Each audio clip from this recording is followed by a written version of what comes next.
Vamos a la palabra de Dios, hermano, a Mateo capítulo 5. Y vamos a leer a partir del verso 1 hasta el 7.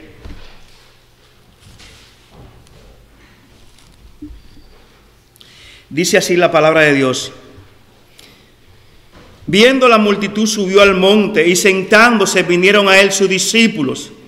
Y abriendo su boca les enseñaba diciendo: Bienaventurados los pobres en espíritu, porque de ellos es el reino de los cielos. Bienaventurados los que lloran, porque ellos recibirán consolación. Bienaventurados los mansos, porque ellos recibirán la tierra por heredad. Bienaventurados los que tienen hambre y sed de justicia, porque ellos serán saciados. Bienaventurados los misericordiosos, porque ellos alcanzarán misericordia. Tengamos un momento de oración. Padre, humillados, venimos delante de tu santa y bendita presencia. Oh Señor, reconociendo que sin tu presencia en este lugar no tendría significado, no tendría valor. Nuestras reuniones serían frías. Nuestras reuniones no se sentiría, Señor, nada, a menos que tu presencia esté con nosotros. Por eso, Señor, te rogamos que tu presencia se manifieste en este lugar y también se manifieste en la exposición de tu santa y bendita palabra. Señor, mire este tema que hemos estado tratando acerca del Sermón del Monte y específicamente acerca de las bienaventuranzas. Permítenos, Señor, vivir conforme a estas enseñanzas. Señor, que no solamente seamos oidores, sino también hacedores de tu palabra. Bendice, Señor, a tu siervo y también bendice a cada uno de mis hermanos aquí presentes y a aquellos, Señor, que nos están siguiendo a través de las redes sociales. Tu bendición, Señor, también sea con ellos. En el nombre precioso y glorioso de Cristo Jesús nuestro Señor te lo rogamos. Amén. Amén. Hermano, hoy vamos a tocar una bienaventuranza que todas las bienaventuranzas deben ser características por las cuales los hijos de Dios deben vivir en este mundo. Las bienaventuranzas no son para vivirla en el futuro, son para vivirla ahora. Cuando el Señor estaba predicando el Sermón del Monte, Él no le dijo a los discípulos: ustedes serán. Él le predicaba en tiempo presente. Ustedes son, no es que serán. Por ejemplo, en la enseñanza de que nosotros somos la luz del mundo, el Señor nos dijo: vosotros seráis la luz del mundo. Ustedes serán la luz del mundo. No. Él le dijo: vosotros sois la luz del mundo. También le dijo: vosotros sois la sal de la tierra. No le dijo: ustedes serán la sal de la tierra. Hermano, en cuanto a las bienaventuranzas, estas declaraciones que el Señor está haciendo y la está haciendo en el contexto de que Él está presentando su manifiesto real. Él se declara a la nación de Israel como ese rey que ellos estaban esperando, y Él presenta su manifiesto real. Y él mismo recoge las características de cómo deben vivir los ciudadanos del reino. El Sermón del Monte nos da a nosotros las pautas de cómo nosotros debemos vivir en este mundo. No es una enseñanza que es para el futuro, aunque reconocemos que durante el reino milenial y durante el reino de nuestro Señor Jesucristo, nosotros vamos a vivir también bajo estas enseñanzas. O debemos reunir estas características. El Sermón del Monte y la bienaventuranza son el perfil de un cristiano auténtico. Usted ve que usted tiene su perfil en Facebook, usted dice ahí lo que usted es, lo que usted hizo, lo que usted estudió, ¿verdad? ¿Quién es usted? Usted pone todo eso en su perfil. Bueno, aquí está el perfil de un ciudadano del reino. Así, conforme a estas enseñanzas, nosotros debemos vivir.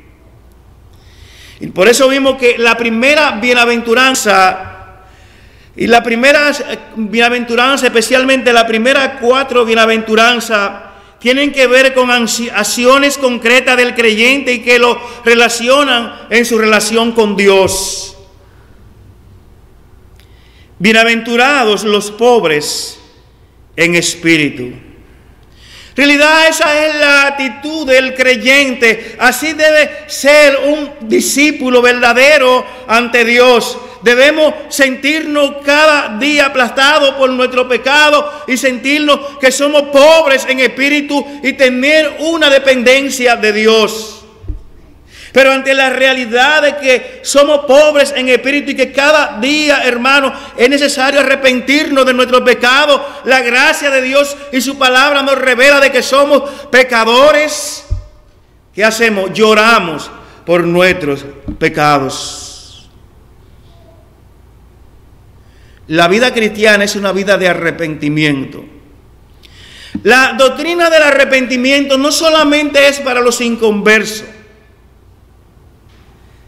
es también para nosotros.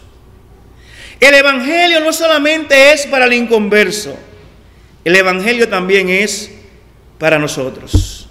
Y es por eso que cada día tenemos que ir delante de la presencia de Dios y confesar nuestro pecado, llorar por nuestros pecados. Pero también en nuestra relación con Dios, y hermano, estamos hablando de cosas que debe verse en nosotros. La tercera bienaventuranza tiene que ver con la mansedumbre. Y es que una persona, un creyente, después que es pobre en espíritu, cuando es pobre en espíritu, cuando llora por su pecado, esto debe llevarle a una condición de mansedumbre y de humildad. No debe sentirse, no debe haber en él ningún espíritu de superioridad, por cuanto él reconoce de que es un pobre en espíritu, de que llora por sus pecados.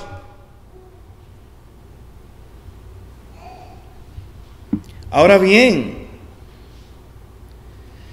cuando estas bienaventuranzas son una realidad en nuestras vidas, entonces esto nos lleva a desear de una manera intensa, como tener hambre y tener sed, la justicia de Dios.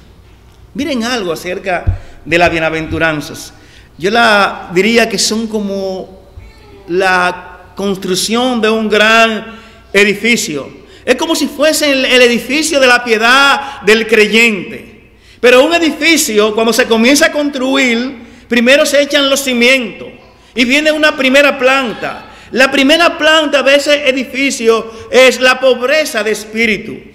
Después se agrega otra planta y el edificio se va construyendo. La segunda es llorar por nuestros pecados. Después viene la tercera planta. La tercera planta es entonces ser manso. Viene la cuarta planta. ¿Cuál es? Anhelar ardientemente a Dios en nuestra vida con esa hambre y sed de justicia. Así veo las bienaventuranzas. Cada bienaventuranza, una es consecuencia de la otra. Usted no puede llegar a la bienaventuranza que vamos a ver en esta noche de ser misericordioso sin antes haber pasado por las anteriores. Cuando usted toma un ascensor, usted no llega al 10º piso sin antes haberlo tomado o en el primer piso y va pasando por todos esos pisos. Así son las bienaventuranzas en la vida del creyente. Ahora, la bienaventuranza de hoy se diferencia de las anteriores, y es que esta bienaventuranza tiene que ver en nuestra acción con lo demás. La misericordia es algo que nosotros debemos tener hacia lo demás. Fíjense que las bienaventuranzas anteriores tienen que ver en nuestra relación con Dios. Esta bienaventuranza tiene que ver en mi relación con mi prójimo o con el prójimo, en mi relación con mis hermanos, en mi relación hasta con los inconversos, en la relación hasta con mis enemigos. Eso es lo especial de esta bienaventuranza. Bienaventurados los misericordiosos, porque ellos alcanzarán misericordia. Ahora, ¿qué significa esta palabra misericordia? Estuve consultando varios diccionarios, pero me quedé con el diccionario de uno de los nuestros, de Alfonso Locual, que hace muchos años pasó a la presencia del Señor. Yo tuve el privilegio de conocerlo, era un hermano de los templos bíblicos allá en la República Dominicana, y mientras él era embajador en Israel, escribió un gran diccionario, muy voluminoso, pero un tremendo diccionario. Y él dice en su diccionario que la palabra misericordia es la inclinación del ánimo para compadecerse del mal ajeno. La inclinación del ánimo para compadecerse del mal ajeno. En el Antiguo Testamento se utilizan varias palabras hebreas que encierran la idea de misericordia. Ser misericordioso, tener misericordia, ser benigno, etc. Explica Fonchi Locual, como le decíamos en su diccionario. Es el término en el hebreo es el término gesé, que muchas veces transmite la idea de fidelidad. O sea, la palabra hebrea es la palabra gesé. ¿Y por qué vamos a utilizar más bien la palabra hebrea? Porque el Antiguo Testamento es rico en esta palabra. Mientras preparaba el mensaje, me llegó a mi mente algo, que mucha gente tiene un concepto errado acerca de Dios en el Antiguo Testamento. He escuchado gente decir, no me gusta leer en el Antiguo Testamento porque allí vemos mucho derramamiento de sangre, allí vemos a un Dios furioso con el impío. No es así. No es así. El Dios del Antiguo Testamento no es diferente al Dios del Nuevo Testamento. Si hay una palabra que abunda en el Antiguo Testamento, es la palabra misericordia. Siempre o casi siempre presentando a Dios como un Dios misericordioso. Entonces, habiendo dicho esto, vamos a dar una pequeña revisión acerca del uso de esta palabra para Dios en el Antiguo Testamento. Y en especial en el libro de los Salmos. Hermanos, ¿por qué quiero hacer esto? Porque uno de los atributos de Dios es su misericordia. Dios tiene muchos atributos que le definen como tal, como es el amor, la bondad, la benignidad, la justicia, la santidad, la omnisciencia, la omnipotencia, la omnipresencia. Pero dentro de todos estos atributos de Dios, hay atributos que Dios se los comunica al hombre. Y que Dios quiere que estos atributos sean visibles a todos los hombres. Y especialmente en el creyente, a nosotros que somos sus hijos, estos atributos deben verse. Los demás deben verlo. Y que son de Dios y que Dios nos lo comunica a nosotros. Atributos tales como su amor. Decía William que Dios es amor.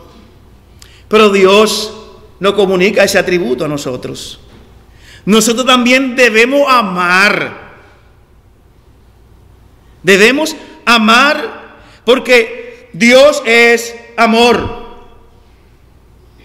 Pero Dios también es justo.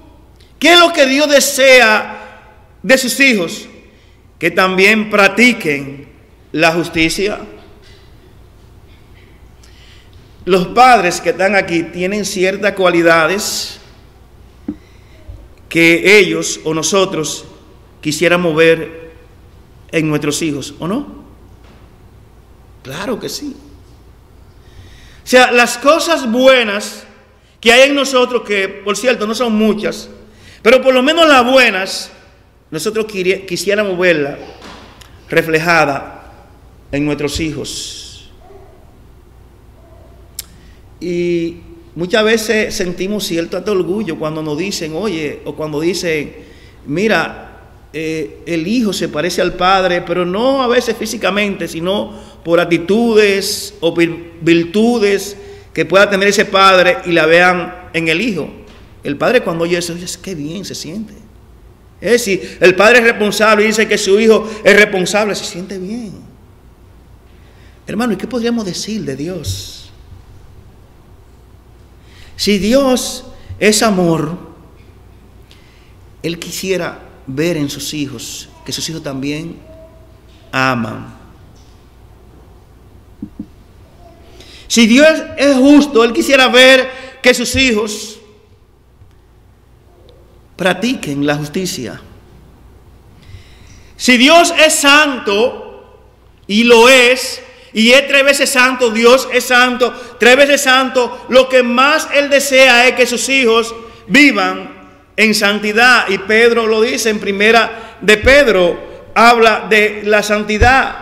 Y así como Dios es santo, también nosotros debemos ser santos en toda nuestra manera de vivir.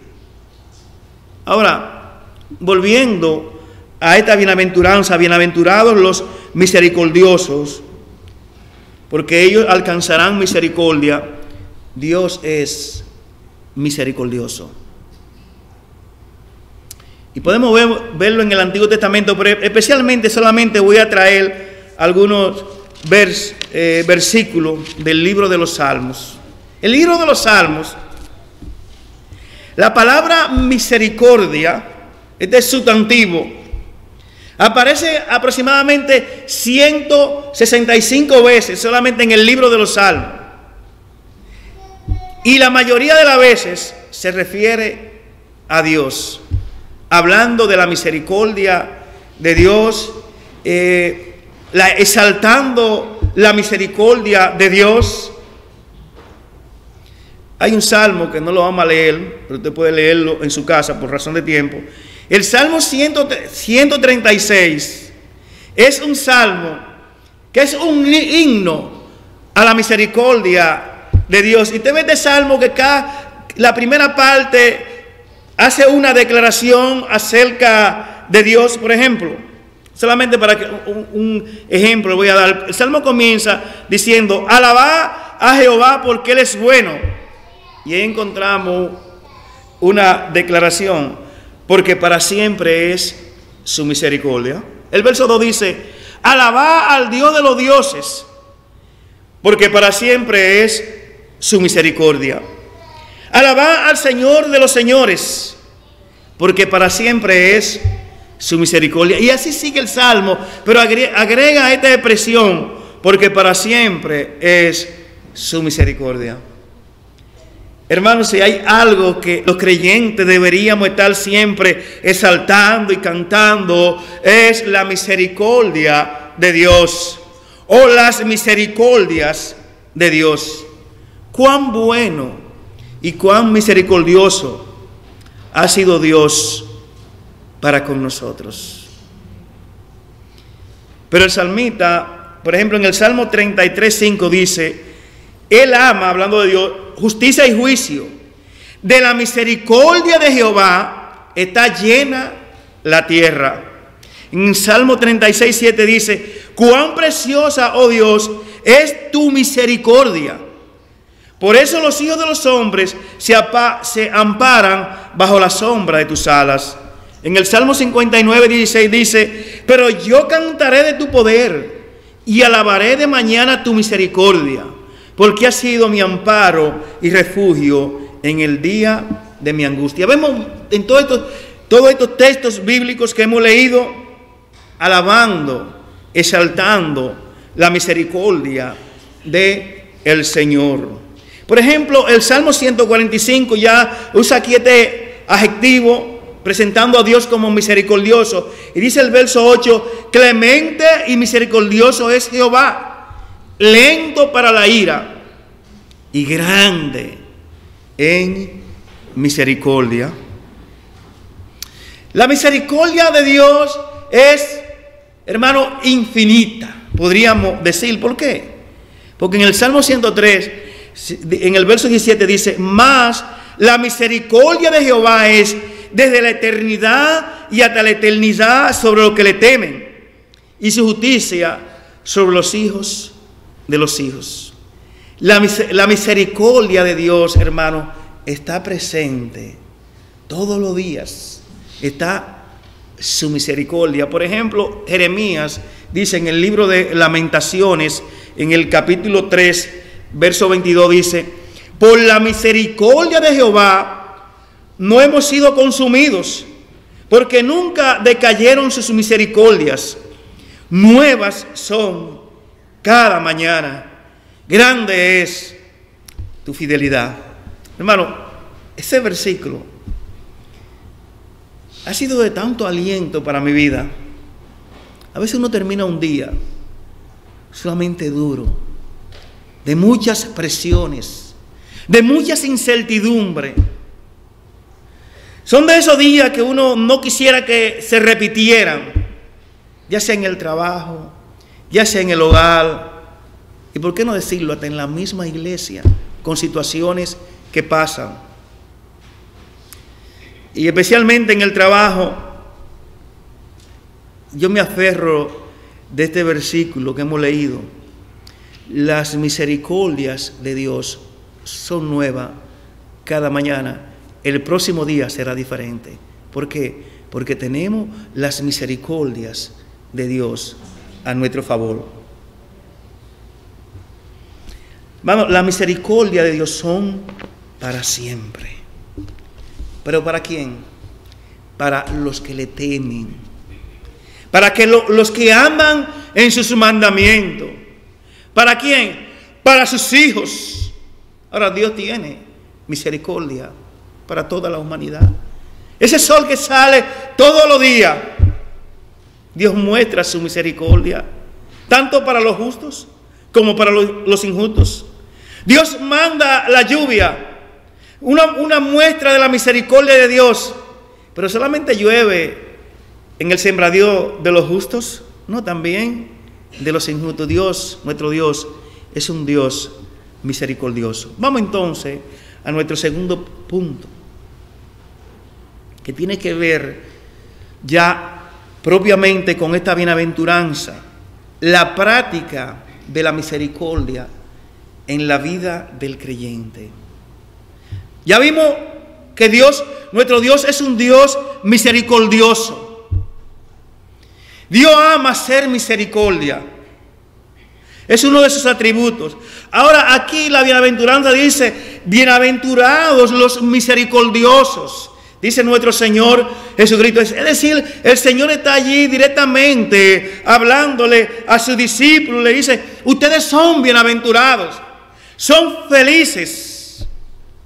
Como vimos, esta palabra bienaventurado es la palabra Macario, que significa dichoso, feliz, afortunado. Y el Señor está diciendo aquí, ustedes son felices porque son misericordiosos. Ahora, para ilustrar esto, cómo un creyente debe ser misericordioso, porque la misericordia debe estar presente en todos los actos de la vida del creyente. Dice en Lucas capítulo 6, verso 36, sé pues misericordiosos, como también vuestro Padre es misericordioso. Tenemos que ser santos, así como nuestro Padre celestial es santo. Tenemos que amar así como nuestro Padre Celestial ama. Ahora aquí dice, sé pues misericordiosos, como también vuestro Padre es misericordioso. Para ilustrar esto, quiero ver un acto de misericordia de un hombre que todos nosotros conocemos, David. La Biblia dice acerca de David, y esto se lo dijo Samuel a Saúl. En 1 Samuel capítulo 13, verso 14 dice, más ahora tu reino no será duradero. Jehová se ha buscado un varón conforme a su corazón. David era un hombre que tenía un corazón conforme al corazón de Dios.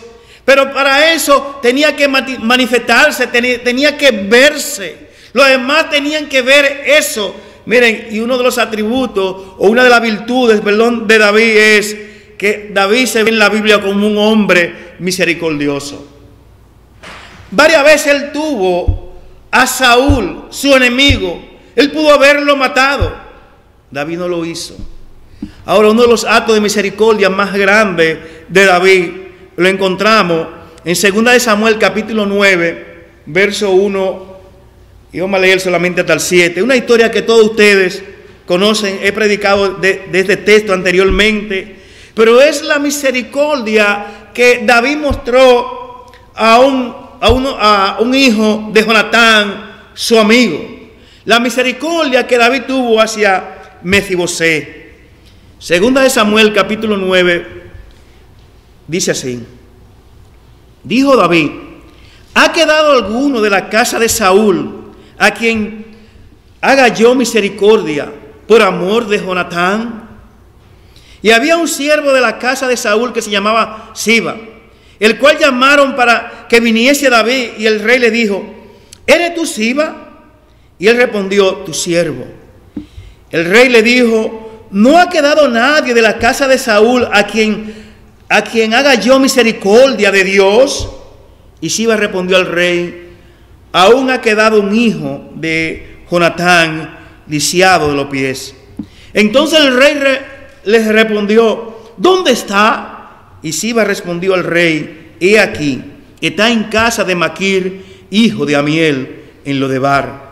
Entonces envió el rey David y le trajo de la casa de Maquir, hijo de Amiel, de Lodebar. Y vino Mefibosé, hijo de Jonatán, hijo de Saúl, a David, y se postró sobre el rostro e hizo reverencia. Y dijo Mefibosé, y él respondió, he aquí tu siervo. Y le dijo David, no tengas temor, porque yo a la verdad haré contigo misericordia por amor de Jonatán tu padre, y te devolveré toda la tierra de Saúl tu padre, y tú comerás siempre a mi mesa. Y él inclinándose dijo, ¿quién es tu siervo para que me mires a un perro muerto como yo? Hermanos, este pasaje a mí me encanta. Y es que David había hecho un pacto con su amigo Jonatán, o Jonatán, como usted quiera decirle. Y cuando yo pienso, David en ese momento estaba centrado en organizar todos los asuntos de su reino, en consolidar su reino. Y dentro de todas estas responsabilidades que tenía el rey, él pudo haberse olvidado de ver si había un descendiente de Jonatán, pero no. David pregunta, ¿ha quedado alguien de la casa de Jonatán a quien yo le haga misericordia? Pensando en este pasaje, hermano, a veces nosotros estamos tan ocupados en nuestras cosas. Pueden ser personales, pueden ser de trabajo, que no podríamos, o de la iglesia, olvidar de hacer misericordia a los demás, a los que lo necesitan. David no se olvidó. David era un hombre de Estado. Tenía muchas responsabilidades sobre sus hombros. especialmente la de consolidar el reino. Pero David no se olvidó de este pacto que él había hecho con Jonatán. Y aunque Jonatán había muerto, hay veces que nosotros prometemos cosas, pero si la otra gente ya no está, no, nos olvidamos de eso. David no se olvidó de eso. Y preguntó, inquirió.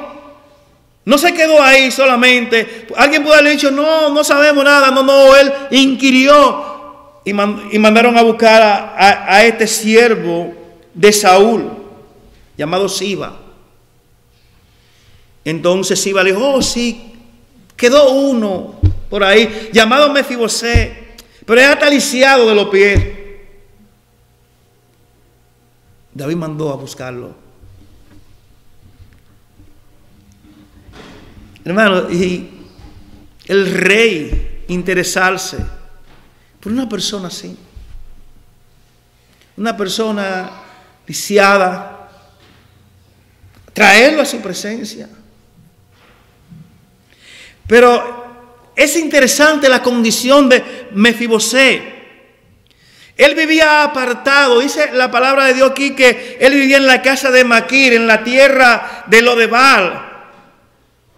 Maquir, la palabra Maquir significa vendido. Es decir, él estaba vendido a un tipo de condición. Habitaba en la tierra de Lodebal. Lodebal significa tierra sin pastos, es decir, tierra desértica. Ahí estaba habitando Mefibosé.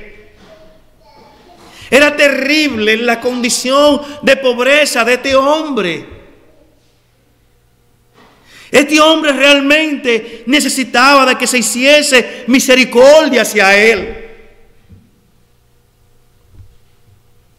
Y David los manda a buscar.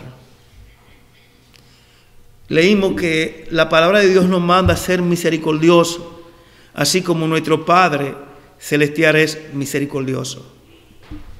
La condición de Mefibosé representa nuestra propia condición y de la gran misericordia que Dios tuvo para con nosotros. Hermanos, a veces nosotros no nos olvidamos más bien, a veces nos olvidamos de quiénes éramos antes de conocer al Señor y de nuestra condición. ¿Sabes cuál era nuestra condición? La condición que se presenta aquí de Mefibosé. Vivíamos así vendidos al pecado. Vivíamos así allí en Lodebal, en tierra despoblada, en tierra vacía, en tierra desértica, en tierra sin pastos. Y Dios tuvo misericordia de nosotros y de ahí nos sacó. Hermano, esto nos lleva también a que nosotros debemos tener compasión, debemos ser misericordiosos con los demás, con los que están ahí afuera, con los que están sufriendo. ¿Cuánta gente sufriendo en este mundo? ¿Cuánta gente sin Dios y sin esperanza?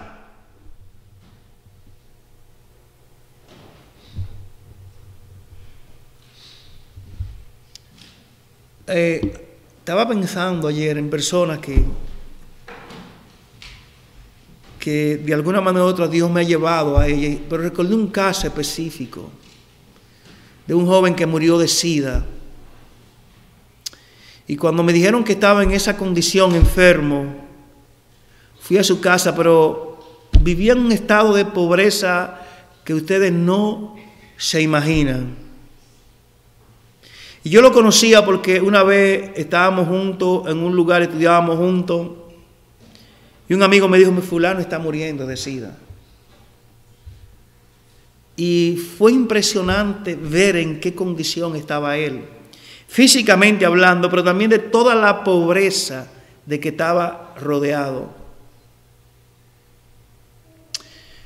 Llevé el Evangelio. Yo sé que él creyó en el Señor Jesucristo. Yo sé que está en el cielo. Pero esa imagen yo nunca he podido desprendérmela de mi mente en la condición en que estaba este joven. En su condición física, en su condición también de pobreza material, pero también su condición de pobreza espiritual. Hermano, y así mucha gente está allá afuera, sufriendo, llorando. Y como decía el hermano Virgilio Velázquez en un mensaje que predicó aquí, nosotros somos la respuesta. Nosotros somos la respuesta, hermano. Somos la respuesta de Dios a esa gente que está ahí ávida de misericordia. Que nosotros hagamos misericordia hacia ellos.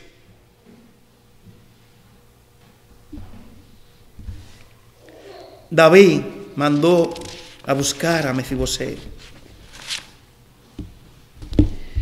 David, Dios lo usó para cambiar la vida de este hombre. Antes estaba en la pobreza, en la ignominia, en la indigencia.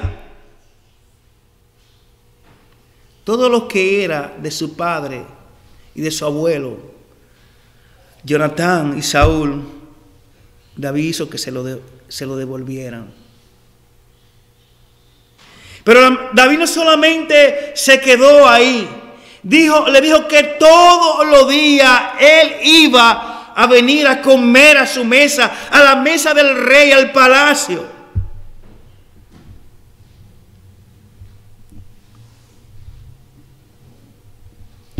Hermanos,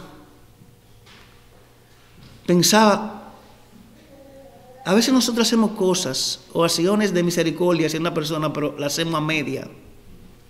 No la terminamos. No la terminamos. David terminó esta acción de misericordia hacia Mefibosé, no solamente mandándolo a buscar. Él inquirió, él que sabía cómo estaba, lo mandó a buscar, lo trajo, le dio posesiones materiales, pero por encima de todo eso, todos los días Mefibosé se sentaba en la mesa con David a comer. Cuando esta bienaventuranza, cuando el Señor dice bienaventurados los misericordiosos, no está hablando a nosotros, a nosotros que tenemos una relación con Él, a nosotros que hemos conocido a Dios. Dice que si somos bienaventurados somos felices. Son felices los que son misericordiosos, porque ellos alcanzarán a Dios. Quisiera decir, hermano, la vida cristiana no es una vida religiosa. No es una vida religiosa. Este mundo está lleno de gente religiosa. Aún nosotros mismos podemos caer en la trampa de la religiosidad. Llevar una vida simplemente religiosa. Y una vida religiosa puede ser una vida de venir los días de reuniones aquí a la iglesia, no faltar. Cada domingo venir aquí, traer cada domingo adorar al Señor, dar nuestras ofrendas. Pero si no hay una acción más allá de esto hacia las personas que están a vida de misericordia, somos religiosos. Esta era la vida de los fariseos en el tiempo de Jesús. Hermano, este mensaje, yo quiero que cada uno de nosotros reflexionemos. Pensemos si estamos siendo simplemente religiosos.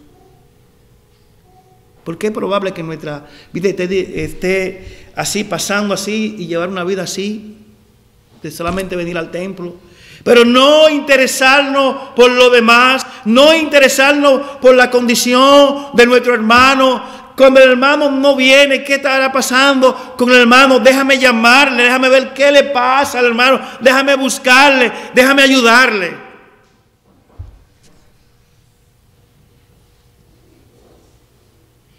Vamos a ver un pasaje que muestra una vida religiosa y una vida piadosa. Vamos a Lucas capítulo 10, verso 25. Y vamos a ver, este escriba se acercó a Jesús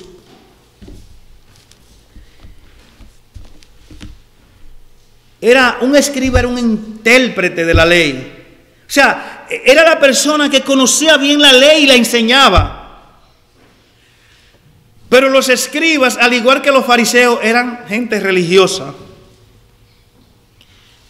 Dice el verso 25 de Lucas 10, dice: y he aquí un intérprete de la ley se levantó y dijo, para probarle: maestro, ¿haciendo qué cosa heredaré la vida eterna? Él le dijo: que está escrito en la ley. ¿Cómo lees? Aquel respondiendo dijo: amarás al Señor tu Dios con todo tu corazón y con toda tu alma y con todas tus fuerzas y con toda tu mente, y a tu prójimo como a ti mismo. Y le dijo: bien has respondido, haz esto y vivirás. El escriba conocía perfectamente el mandamiento. Mire, el problema de la iglesia de hoy muchas veces no es que no conozca la palabra, sino es que no vivimos la palabra. Hay muchos círculos de iglesias que son iglesias sumamente bíblicas y quizás nosotros pudiéramos inscribirnos en ese. Nuestro problema no es no conocer la palabra, sino es vivir la palabra. Este escriba conocía el mandamiento, pero a continuación vamos a ver, ¿lo vivía? Porque oiga lo que dice el verso 29.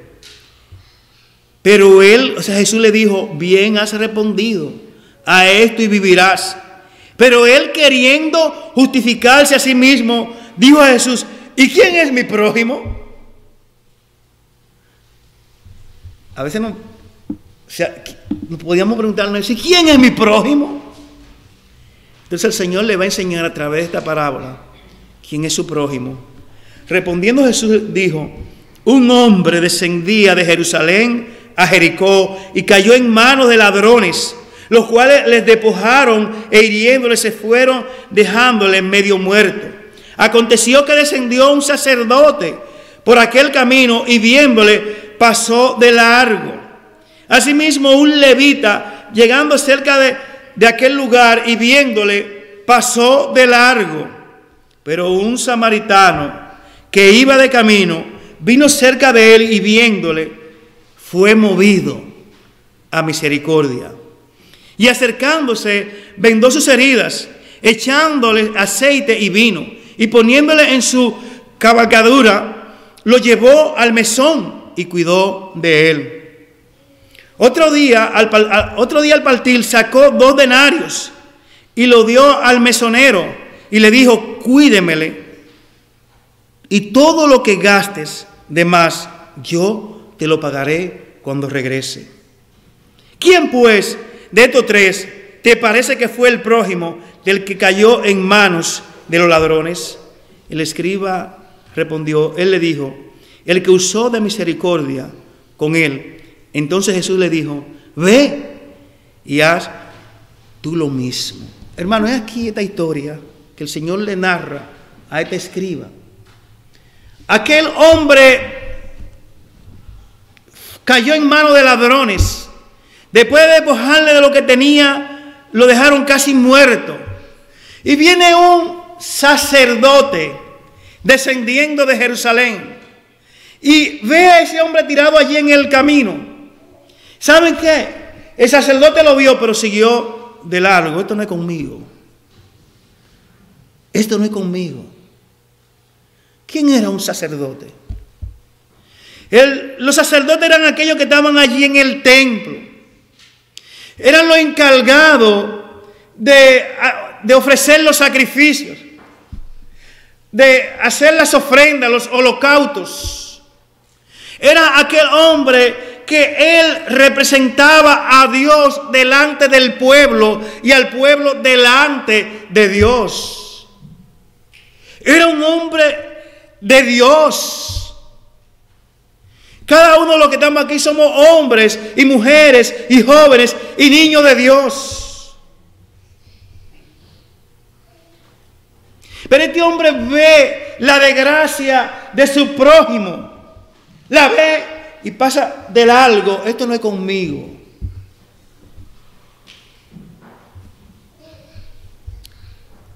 ¿Actuamos nosotros así? Muchas veces cerramos nuestro corazón ante la necesidad de nuestro prójimo. No solamente material, pero está incluida la material. Ante la desgracia de nuestro prójimo. El sacerdote hizo eso. Pero ese sacerdote podría estar representado por muchos de nosotros, a lo mejor en este salón. O de algunos que nos puedan escuchar por el internet. Pero pasa el sacerdote de largo, luego pasa un levita. ¿Quién era un levita? De las 12 tribus de Israel hubo una tribu que fue separada. Dios separó esta tribu para él. Porque esta tribu era que iba a administrar las necesidades en el templo. Los sacerdotes debían ser de esta tribu. Era una tribu consagrada a Dios. O sea, el levita era un hombre también que estaba allí en el templo. Y él ve ese hombre malherido allí. Lo ve y siguió de largo. Hermano, meditemos en nuestros corazones. ¿Estamos siendo misericordiosos? ¿O somos indiferentes ante las necesidades, ante los problemas que puedan tener la gente que está allá afuera, o aún aquí mismo dentro de la iglesia? Pero después del levita vino un hombre que era de Samaria, por eso le dice samaritano. Los samaritanos eran personas despreciables para los judíos. ¿Por qué? Porque ellos habían mezclado su sangre con gente extranjera, y ese fue el producto de este pueblo, de cuando los asirios se llevaron mucho en esa deportación, pero luego trajeron gente y la mezclaron con la gente que quedaron, y eran gente que no eran de sangre pura para los judíos, y despreciaban a los samaritanos. Pero este samaritano, aparentemente para los judíos, no tenía ninguna relación con Dios. Él pasa y él mira a aquel hombre, se acerca, él lo ve, se acercó y lo vio, pero no hizo como los otros. Él tomó aceite, sanó sus heridas, lo montó en su caballo como él pudo. No sé, dice cabalgadura, o sea, un caballo. Como él pudo lo montó. Lo llevó allí a un mesón. Un mesón era especie como de un hotel del camino. Lo llevó allí. Le dio 2 denarios, o sea, 2 días de trabajo, el salario. Y se lo entregó al mesonero y le dijo: mira, cuídamelo. Y cualquier cosa que él necesite, tú lo cargas a mi cuenta, que cuando yo regrese, te lo pagaré. Wow, y ese hombre no era, ese era el que se había alejado. Le digo, muchas veces, hermanos, nosotros somos reprendidos por personas que usted ve que no tienen una relación quizá como nosotros, que leemos la Biblia, que oramos, que venimos a la iglesia, y usted ve ciertas acciones de ellos, de misericordia, que en nosotros deberían abundar esas acciones. ¿O usted no conoce gente así? Yo conozco gente así, que a pesar de no ser gente que están metidos en una iglesia y que no andan buscando nada, hacen actos de misericordia.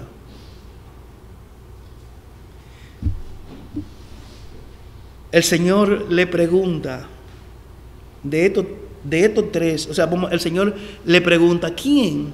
Pues de estos tres, ¿te parece que fue el prójimo del que cayó en manos de los ladrones? El escriba responde, el que usó de misericordia. Hermano, en esta noche deberíamos preguntarnos si esta virtud está presente en nuestra vida. Mire, Dios dice aquí en su palabra de que aquellos que son misericordiosos, ¿qué van a alcanzar? ¿Qué van a recibir para atrás? Misericordia. Juan no se queda atrás. Nos habla de esto en Primera de Juan. Hermano,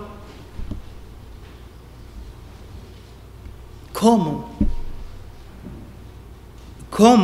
nosotros, siendo de un mismo Padre que es Dios, pudiéramos cerrar nuestro corazón hacia las necesidades de nuestros hermanos en la fe? Primeramente, comenzando por ahí,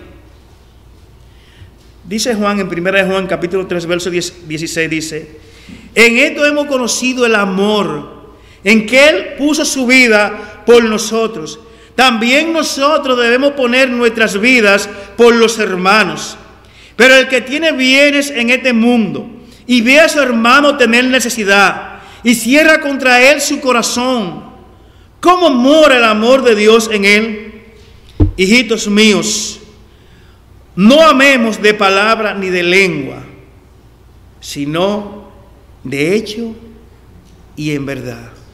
Yo me imagino a este escriba allí sentado en la cátedra de Moisés, hablándole al pueblo, enseñándole al pueblo la palabra, la Torá.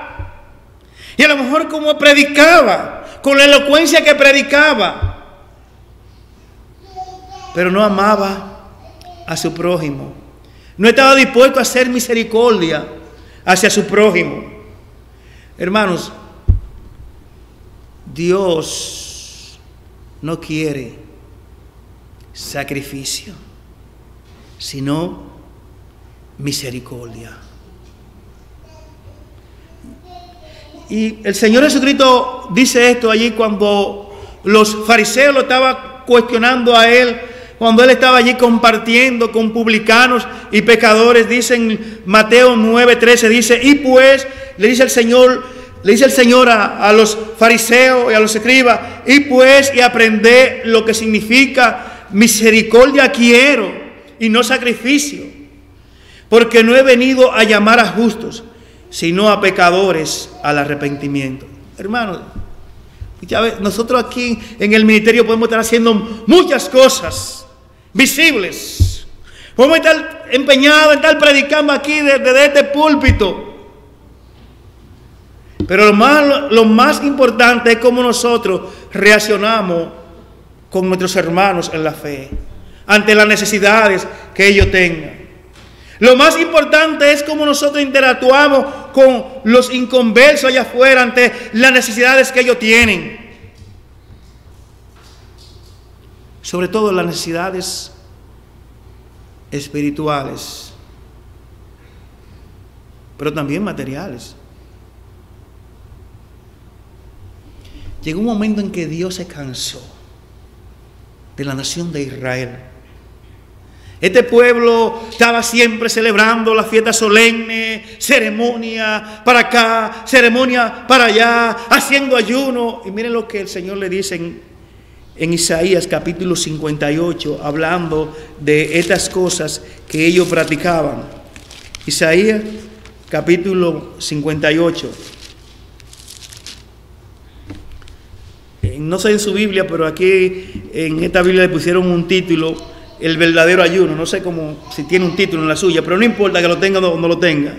Dice en Isaías 58, clama a voz en cuello, no te detengas, alza tu voz como trompeta y anuncia a mi pueblo su rebelión y la casa de Jacob su pecado.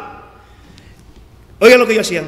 Que me buscan cada día y quieren saber mis caminos, como gente que hubiese hecho justicia y que no hubiese dejado la ley de su Dios. Me piden justos juicios y quieren acercarse a Dios. ¿Por qué dicen ayunamos y no hiciste caso? Humillamos nuestras almas y no te diste por entendido. He aquí que en el día de vuestro ayuno buscáis vuestro propio gusto y oprimís a todos vuestros trabajadores. He aquí que para contiendas y debate ayunáis y para herir con el puño inicuamente.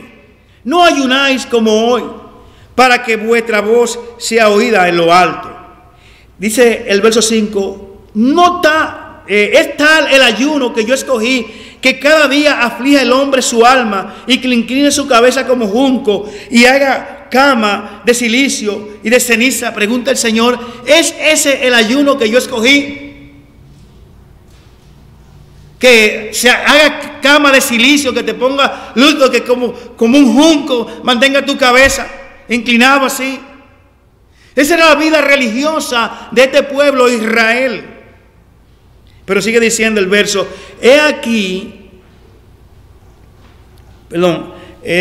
sigue diciendo, ¿no es más bien el ayuno que yo escogí desatar la ligadura de la impiedad, soltar las cargas de opresión y dejar ir libre a los quebrantados y que rompáis todo yugo? No es que parta tu pan con el hambriento y a los pobres errantes albergue en casa, que cuando vea el desnudo lo cubras y no te esconda de tu hermano.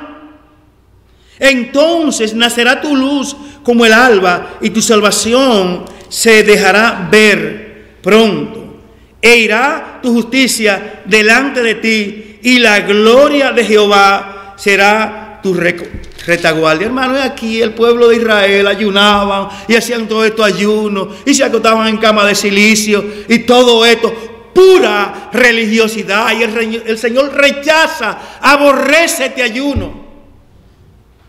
Y le dice, el ayuno que yo escogí es que desatéis.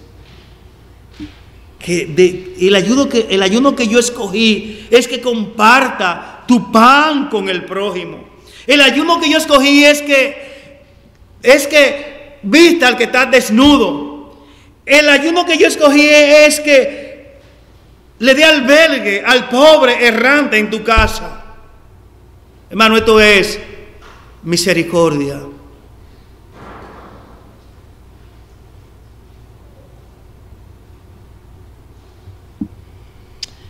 No sé, hermano, cuando tú estás en tu casa y tú tienes ese manjar frente a ti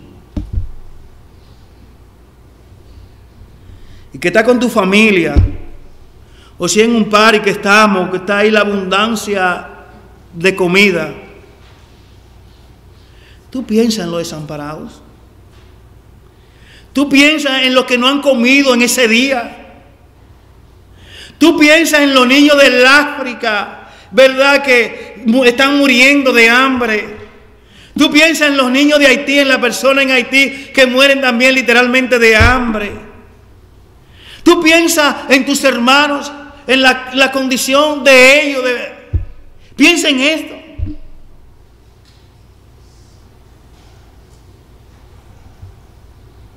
Dios nos manda en su palabra y nos dice que seamos misericordiosos, así como Él es misericordioso. Jesús dice aquí también en esta bienaventuranza que felices son los misericordiosos. ¿Por qué? Porque ellos alcanzarán misericordia. Hay una promesa aquí del Señor. Hermano, y tú no sabes hasta dónde alcanza esta promesa del Señor, tú siendo misericordioso con lo demás. Mira, la misericordia no es algo que nosotros vamos a comprar de Dios. Somos misericordiosos porque ya hemos conocido a Dios. Somos misericordiosos porque hemos nacido de nuevo. Somos misericordiosos porque Él ha puesto esa virtud en nuestras vidas.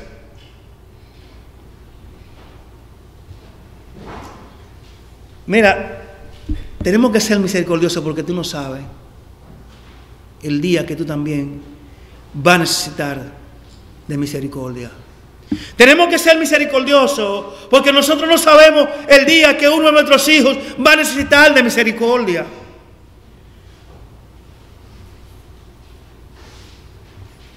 Uno de los casos que más me ha impactado en la noticia de este año fue lo que pasó con este jovencito ahí en New York, en el Bronx fue. Hermano, yo no sé todavía, tengo en mi mente fresca la imagen de lo que pasó con ese jovencito.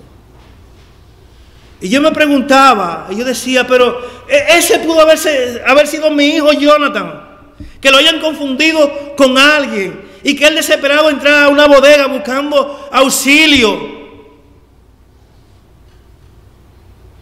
Yo no sé si usted cuando pensó en el caso, pensó que ese muchacho pudo haber sido uno de sus hijos. Pero no lo ampararon. Hermano, una persona misericordiosa está dispuesta a dar su vida para proteger a su prójimo.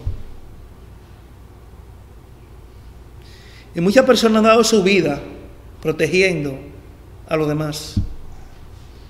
Cuando yo veo esa escena de bodeguero que en lugar de amparar a este muchacho, permite que lo arrastraran así, que después entra herido de nuevo buscando ayuda y no recibe ayuda. Y, wow. Hermanos, siempre que tengamos la oportunidad de hacer el bien, hagamos el bien, porque no sabemos en qué momento nosotros vamos a necesitar ser entonces socorridos, o nuestros hijos.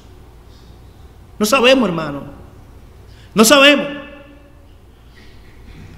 Cuando alguien te necesite de tu ayuda, no se la niegue. La Biblia dice que el que le da al pobre. ¿Ustedes saben a qué cuenta va eso? A la cuenta de Dios. Dios no se olvida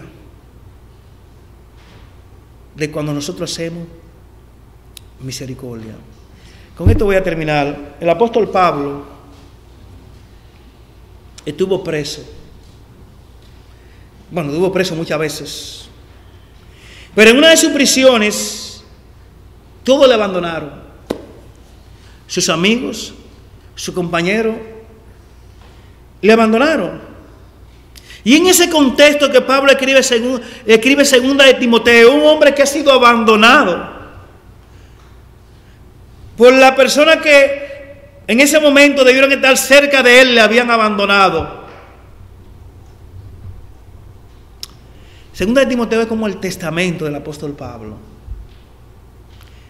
Timoteo estaba lejos de ahí, estaba allí en Éfeso, por causa de la obra. Pero Timoteo también estaba devastado. Timoteo era un hombre que se desanimaba. Había muchos problemas ahí con los falsos maestros. Y era el representante apostólico ahí en la obra. Y Pablo le escribe esta carta a Timoteo con el propósito de fortalecer a Timoteo. Pero hay algo que Pablo dice acerca de un hombre llamado Onesíforo, que me impresiona lo que él dice y de lo que hizo este hombre. Cuando todo el mundo abandonó a Pablo, este hombre fue a Roma, esa gran metrópoli en ese entonces, y buscó a Pablo diligentemente y lo encontró, porque él quería soportar, ayudar a Pablo en ese momento difícil, cuando todos le habían abandonado. Y vamos a ver el texto en 2 de Timoteo, capítulo 1, el verso 16. Oigan lo que Pablo dice acerca de Onesíforo. Tenga el Señor misericordia de la casa de Onesíforo, porque muchas veces me confortó, No se avergonzó de mis cadenas, sino que cuando estuvo en Roma, me buscó solícitamente y me halló. Concédale al Señor que haya misericordia cerca del Señor en aquel día. Y cuánto nos ayudó en Éfeso. Tú lo sabes mejor. Oiga, este hombre ya había ayudado a Pablo anteriormente en Éfeso. ¿Sabe la situación de Pablo que está preso en Roma? Viaja a Roma y lo busca solícitamente. ¿Para qué? Para hacerle misericordia a Pablo, para ayudarle. Y confortó a Pablo. Él no se avergonzó de las cadenas de Pablo. Hermano, muchas veces nosotros nos avergonzamos. Yo llegarme a esa persona, llegarme a ese indigente que está ahí, a esa persona que huele mal,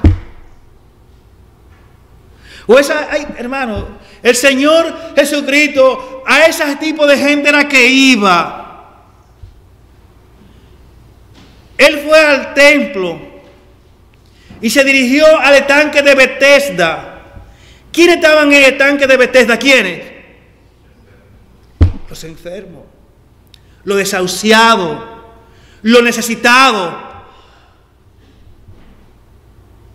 No, yo no voy ahí porque si me topo me van a ensuciar. Esa gente huele mal. Esa gente usa ese olor a marihuana.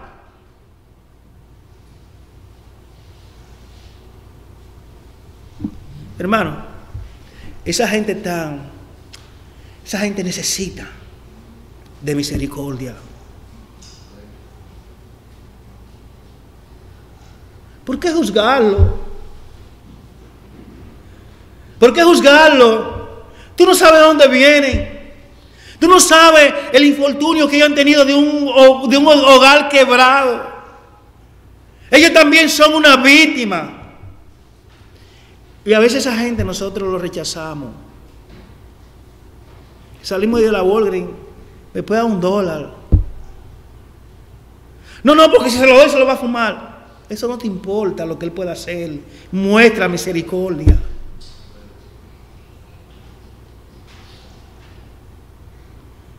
Eso no, me gusta eso, es un lema de Ramón Prensa. Ramón Prensa dice, no, yo le doy. Ya de adelante Dios sabe, pero mi deber es darle. Ay, hermano, que Dios nos ayude a ser misericordiosos, porque el Señor dice aquí que los misericordiosos alcanzarán misericordia. Bienaventurados los misericordiosos, porque ellos alcanzarán misericordia. Tú no sabes cómo tú vas a alcanzar misericordia. Hoy podemos estar bien, hermano. Bien, quizás. Algunos aquí se sienten bien, satisfechos de su vida. Todo está resuelto, sus hijos están bien, no están envueltos en ningún problema y todo esto. Pero tú no sabes si mañana ellos también necesitan de misericordia.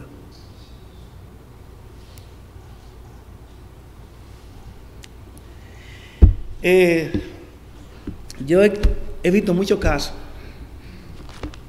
de gente necesitada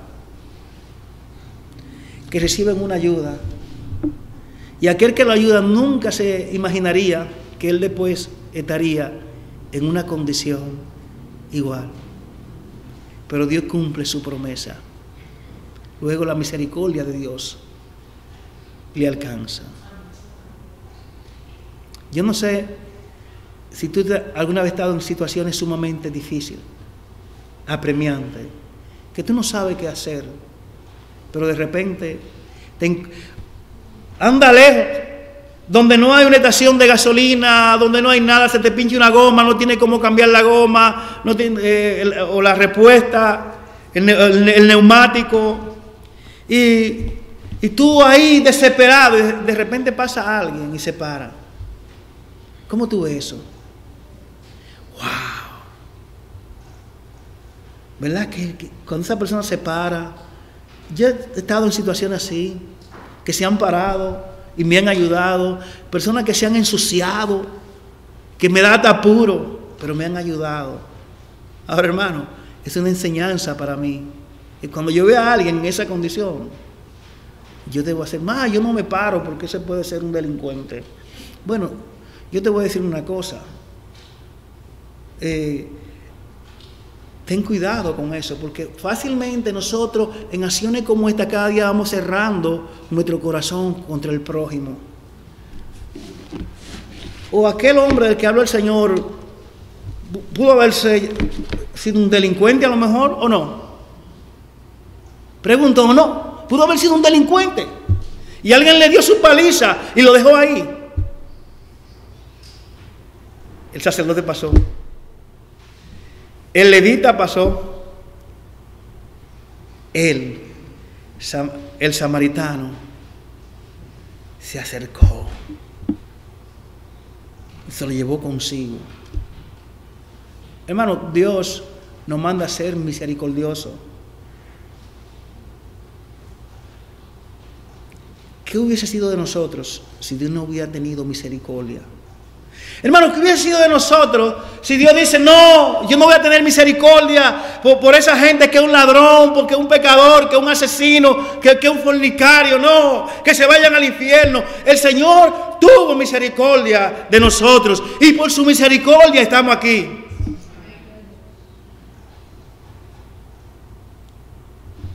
Aprendamos, si no lo son, a ser misericordioso, así como nuestro Padre Celestial es misericordioso. Hermano, esa es la verdadera piedad. Esa es la verdadera religión.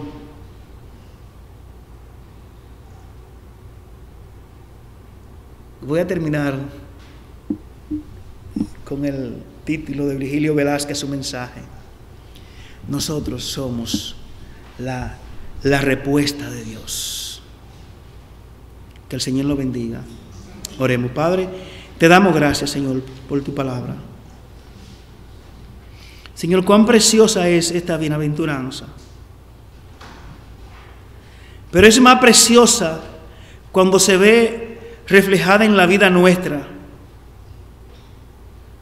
siendo, Señor, misericordioso. Que en este momento, Señor, mientras nos estamos dirigiendo a ti, cada uno de nosotros pensemos, meditemos, ¿quién entre nosotros tiene alguna necesidad? ¿O quiénes?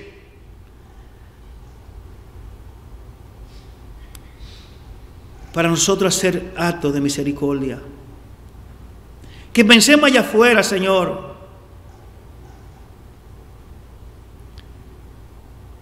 en aquellos que todavía no te han conocido. ¿Cómo pudiéramos hacer misericordia para con ellos? Padre, que esta virtud sea manifiesta a todos. Que todos puedan ver de que verdaderamente somos misericordiosos, así como tú eres misericordioso. Oh Señor, ayúdanos a ser hombres y mujeres piadosos. Oh Señor, sabemos que muchas veces hemos fallado. Si nos han presentado las oportunidades para ayudar a nuestro prójimo y no lo hemos hecho, perdónanos, Señor. Permítenos, oh Dios, que a partir, Señor, de ahora podamos ser más misericordiosos para que esto traiga honra y gloria a tu nombre. En el nombre precioso y glorioso de Cristo Jesús nuestro Señor te lo pedimos. Amén. Amén.